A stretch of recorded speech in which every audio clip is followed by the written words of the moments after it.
As elected official, we all have a duty on this topic, and I want to build a more just future for our families, for all families.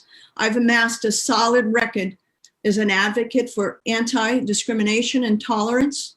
Rhode Island has a strong history of social tolerance and inclusiveness, but we all know there's plenty of room for improvement. I believe to my core that regardless of where you come from, what you look like, where you live, or whom you love, you deserve to live without the fear of prejudice, bias, intolerance, or hate.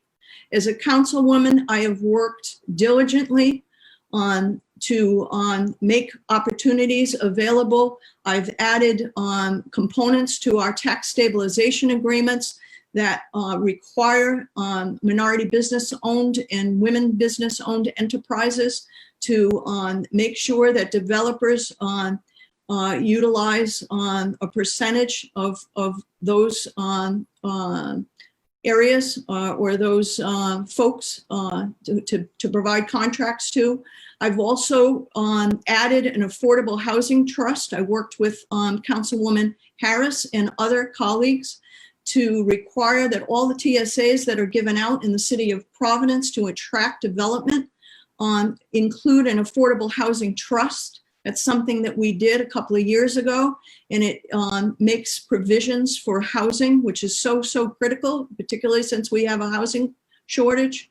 I also made sure that I opened a recreation center in my ward because, quite frankly, we had none.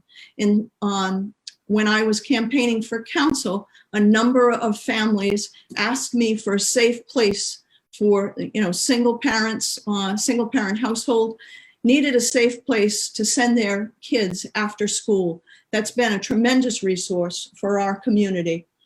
So again, I've worked to level the playing ground at every opportunity. Legislatively, I've carried the ball over the end line on that topic.